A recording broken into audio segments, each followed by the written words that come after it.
I took a trip to purple, orange, green to find what life could mean. And I found purple, orange, green. Acid! What you doing to me? Acid! It's so phony. It's really phony. You can't put a trip down on film. I mean, colors do look pretty, but there's so much more. Lysergic acid diethylamide, LSD. It is colorless, tasteless, odorless. One of a whole family of hallucinogens, both natural and synthetic, that includes STP, peyote, mescaline, psilocybin. LSD is the most powerful of all. Known as acid, a single ounce is capable of producing 300,000 so-called trips, characterized by hallucinations, illusions, distortions of perception, and thinking. That's LSD. That's acid. Acid! Acid!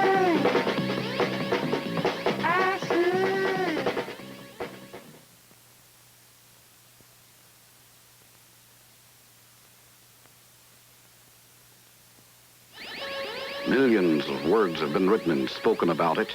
Laws have been passed against it. Cults have sprung up around it. Individuals using it have experienced hope, suffering, tragedy. But for all the controversy, what is known today about LSD is fragmented, not altogether. In the next few minutes, we will be exploring these fragments, a complex mixture of superstition, medical research, personal experiences, a history that began yesterday. In 1951, a small provincial village in southern France named Saint-Esprit was stricken by a strange malady. Overnight, residents of all ages, hundreds of them, awakened to sharp pains, high fevers, mass insomnia, and incredible hallucinations. One man spent the hours of day and night endlessly counting the panes in his window. Another compulsively wrote the same words over and over. Small girls saw tigers in her room and blood dripping from the ceiling. All complained of severe burning sensations. More than 300 cases had been counted before the plague was identified as St. Anthony's fire, a poisoning produced by ergot, a fungus that grew on rye, which later was milled and baked into bread. A direct relationship between St. Anthony's fire and LSD-25 has never been clearly established to this day. But those initial reports from Saint-Esprit excited the attention of the young scientist who 15 years before had first synthesized LSD from ergot. On accidentally ingesting a tiny amount of the drug, the discoverer, Dr. Albert Hofmann, had experienced remarkably similar to those now occurring in the tiny village. I noted with dismay that my environment was undergoing progressive change. I had the greatest difficulty in expressing myself. My visual fields wavered. I was overcome by a fear that I was going crazy. That first LSD-induced psychosis set off a flurry of laboratory testing. We're studying the effects of hallucinogenic drugs, both LSD and mescaline, on behavior of rats. Now we're giving him the LSD. We're going to see its effects on his behavior. Our ultimate goal is our understanding of why they do certain things to human behavior. There seems to be an interaction between the effects of the drug and stress, which fits in what we know about the effects of hallucinogenic drugs in respect of good and bad trips. When you give a large dose of either mescaline or LSD, one of the things that you notice is it produces catatonic behavior. Like this animal had a large dose of LSD, and you can see how relaxed he is, and you swing him around. The difference between a rat without any hallucinogen. One of the main things, you put him in a very bizarre posture and he just stays there, which is not true for a normal animal. See how he fights and struggles, this animal just stays there. They call this catatonia. Catatonia is often observed in schizophrenics, as are hallucinations.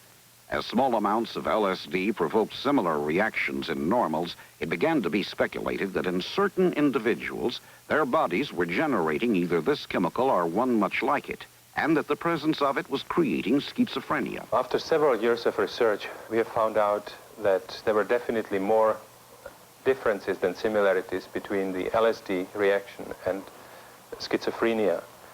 Dr. Stanislav Grof, born and raised in Czechoslovakia, today heads up research at Maryland Psychiatric Research Center. Schizophrenia.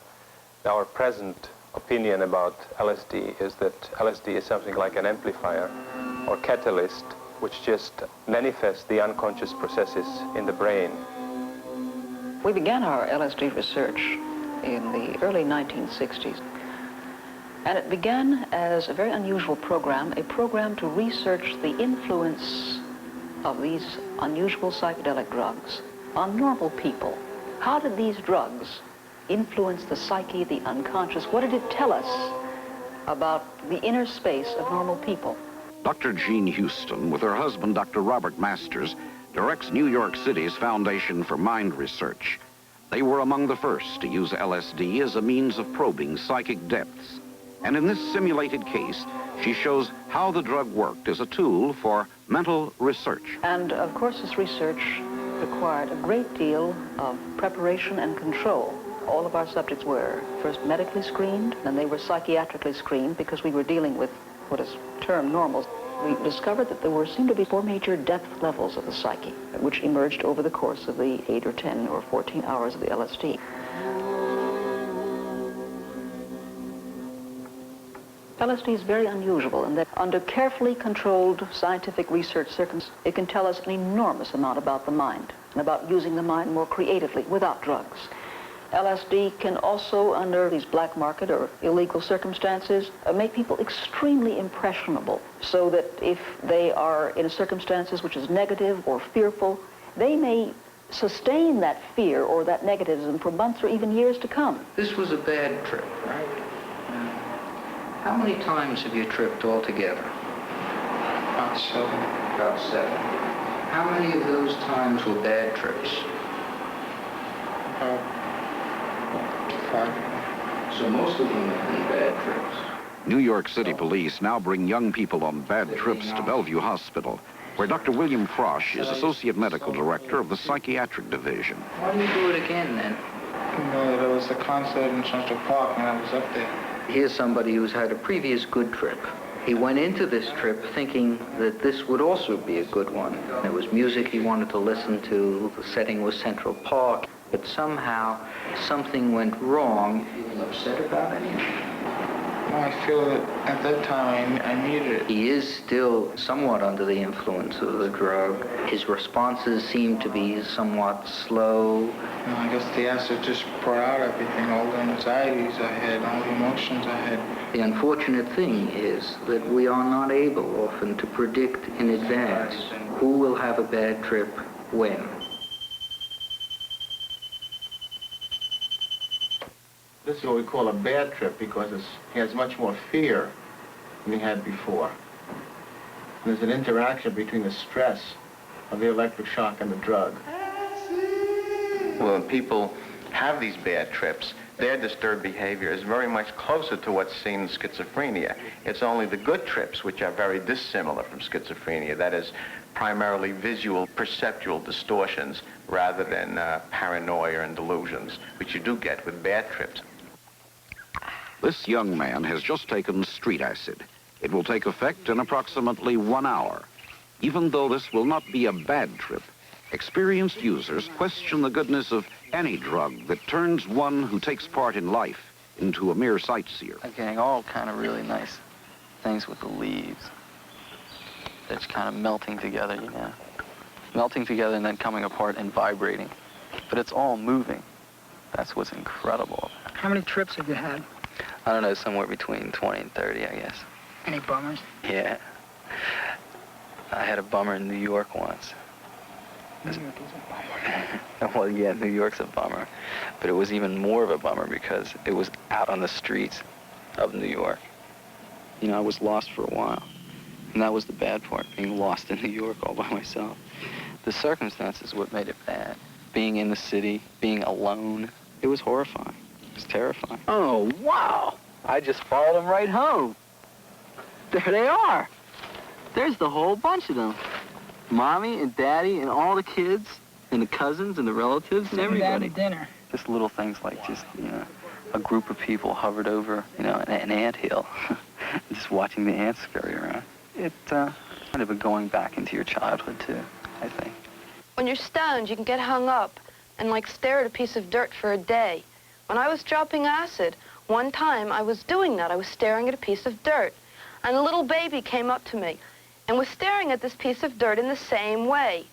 And I realized that was really crazy. I mean, it was all right for a baby, but for a 20-year-old, it was crazy.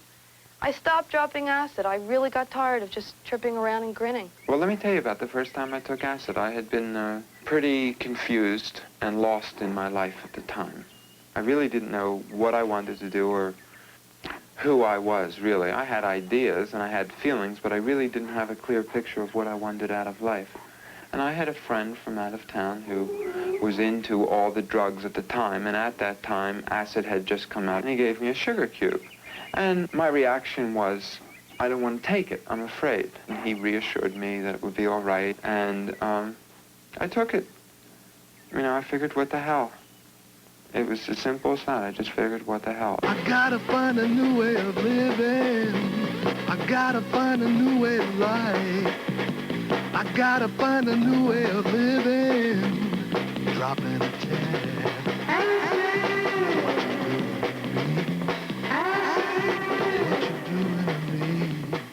Young people today are identified with music festivals. Young people in every age have had their own unique thing to identify with. But there's something about the current thing that generates fear in parents and occupies the weekends of young doctors like Sid Schnall. Well, I guess our experience has shown that there is a fairly large number of bad drug trips at these festivals. And so we have usually a separate tent set up, which we call the trip tent.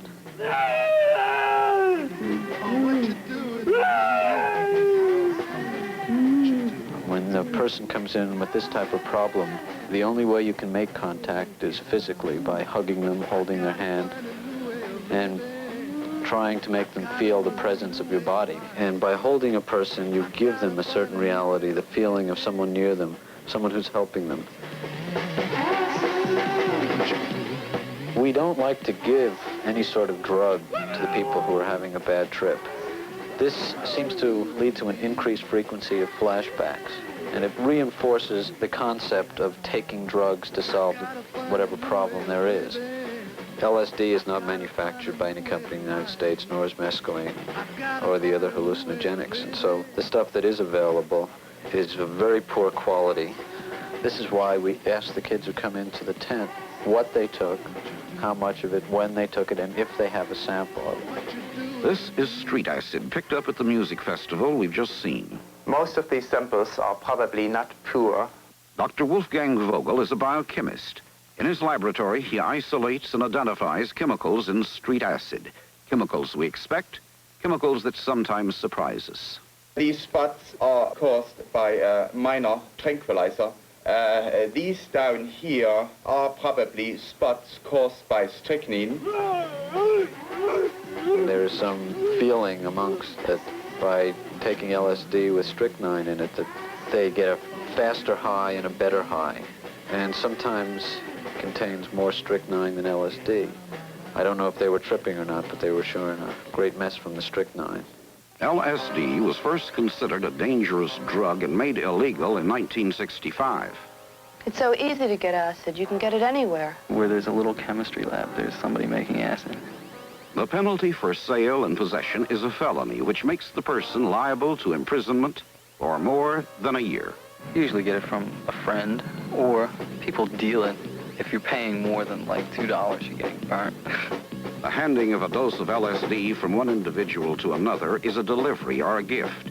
And even that simple act constitutes sale under the law. With these black market situations, catch as catch can, this bathtub gin LSD, it's one of the most dangerous things that has happened in the 20th century, particularly for young people, because young people, their egos are not together. They're not They're not together as a self. And what can happen is LSD can act as a degluing agent, rather like Humpty Dumpty. And when they come out of the session, they're not apt to be put together in the same way. And they may have actually lost part of their basic psychological cohesiveness. The whole lifestyle is one of a fantasy world, simple, very, very childlike. And there's just this happy fantasy, you know, smiling, almost moronic kind of existence. Like when I was living in Haight-Ashbury and everybody was taking acid, well, everybody thought they loved each other and they talked about it, but nobody was really close to anybody else. I feel like I have to do something, you know. And you don't really want to have to do anything, you know. You just want to just trip. Well, what I found was that you really do lose your ego. By the time I finished taking acid, I don't think I had any ego left, and I was really ready to kill myself because there was nothing left. There was just no sense of myself left at all. And the kids who are taking acid who talk about love and involvement and, oh, I love you and I'm just loving life and I love you, man, and I dig you. And it's so easy to sit and say, I love. But it's another thing to get up and do something that involves your life, your energy, your feelings. One of the things that happens with acid is one detail becomes very important. There was a stone wall that had moss on it. So when I painted it, I just covered it with green. And I did the same thing with as many colors out there that I could see.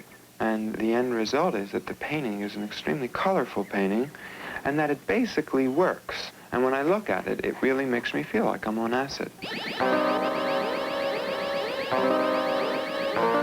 Many people claim LSD enhances creativity. They say an artist performs better under the influence of the drug. This is not necessarily so. I have never really run a controlled study concerning the effect of LSD on creativity, but I have given it to many artists. They usually didn't have too much success in the session because in spite of the fact that they had very experiences, LSD at the same time seemed to impair their motor coordination and they were not able to express what they were seeing. This we saw, for example, in the experiment here with a friend of mine from Prague, Paul Fierlinger. Well, after I took the drug, I believe it was orally, in the beginning it was perfectly natural for me to draw. And then after 20 or 30 minutes, the drug started taking effect on me. And everybody was trying to encourage me to draw. Look at me, what do you think I look like? Draw a picture of my face. How do you see me now? I tried to draw. So I picked it up, Flowmaster pencil, and suddenly it felt so thick as if I were holding a log in my hand. And with that, you just can't draw anything. So I threw it away and I gave up. So our usual experience was that the artists were not able to perform very well while they were under the influence of LSD. On the other hand, quite a few of the artists were able to remember what they have experienced in the session and use it as a source of inspiration for the canvases they painted after they had the experience. Frequently, persons taking LSD under controlled conditions reported a new ecstatic sense of unity with all of life. Religious symbols seemed to come from nowhere. It was found that LSD relieved some terminal cancer patients of pain, depression, and anxiety. With this discovery, it was decided to try LSD along with extensive psychotherapy in the treatment of alcoholics. For the past 7 years, we've been treating persons who suffer from alcohol abuse here at the Topeka VA Hospital with the drug LSD-25. Dr. David Dean is assistant director of a federally approved LSD therapy program. Patients are physically and mentally screened before admission. LSD is administered twice over a 26-day period. This is the second and largest dose for these patients. What you'll see here is real. The setting is extremely important. The more home-like or informal the setting, the greater opportunity the individual has of really discovering himself, of coming to know who he really is. I don't know how to explain this, but I actually saw it. It actually scared me at first, was the body of me. slowly dissolving. The skin, all the meat would go completely from under my skin. I couldn't see any blood. Finally, only the skin was hanging on the bones. And I was lying as a skeleton, but completely conscious of my heart beating and being still like I had a mind. Just relax. We're here to take care of you. Don't fight. That was the earlier part of the experience. And then later was this triumphant march that I had. Just feeling of being on this white charger was soared up in the air, you know, and the crowds were roaring. I guess the music in the background, I wasn't even conscious of the music, but I could actually hear the crowd and the noise of the triumphal march like the Romans used to come back from battle. I don't know. It gave me a big feeling inside, you know. First thing that I could was that it was the first time that I ever really felt free to actually let myself go and just do the things that I wanted to do. And I did experience some time there where it seemed as if all these people that I had been or tried to be were just leaving my body. Miss Perry, who was sitting beside me, I don't know if I was shaking or what, but she just put her hand on my arm. And it seemed like all the tension and everything in my body just flowed through my body and went to the point where she touched my hand and just went into her hand.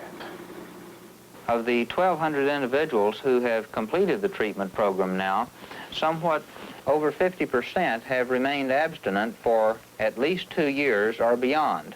I certainly don't feel like now that I would want to drink. It seems trivial. It just doesn't seem necessary. We know what alcohol does to the body, the liver, the brain. We know that LSD helps to curb certain cases of alcohol abuse. But what else do we know about this admittedly powerful drug? Well, a great deal has been done with studies on LSD, and the result is probably we do not know what LSD does, how it produces its effects on the mind. We really do not know, does LSD really produce chromosomal damage? Chromosomes contain genes which pass on hereditary traits from parent to offspring. Does LSD really produce malformations? Does LSD have some effects on the body which we are not even aware of yet? We don't know, and I think this really is at the moment the risk and the biggest danger in using LSD. We are not able often to predict in advance whether or not an individual at a particular moment in their life is going to have a bad trip or a good trip. There is no fear, there's no paranoia so bad as a psychedelic paranoia. Because under usual, ordinary paranoia or fear, you can get out and you can run like the dickens. You have someplace to go. But in a psychedelic paranoia, you are locked up in your own skin. You are frightened to the death of your own existence. Because this dream world that you're living in is real to you at that time. And I can't see these kids that take it out in the street or wherever they take it.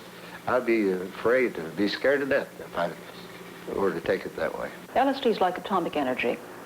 It has enormous potentiality for good or evil. You don't really want to have to do anything, you know? You just want to just trip.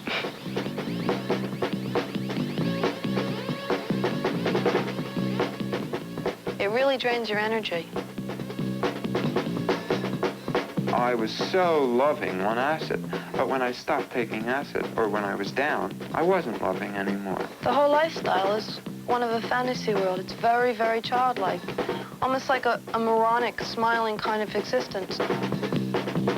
So we have something that is a Pandora's box. It has tremendous potential for good if used wisely, like atomic energy. Or it can provide for a whole holocaust of mental Hiroshimas. I took a trip to find myself and me, and I saw love in purple, orange, green. My mind ain't feeling right, my mind ain't feeling right, my mind ain't feeling right, my mind ain't feeling right. I gotta find a new way of living. I gotta find a new way of life. I gotta find a new way of living. Dropping a tad acid.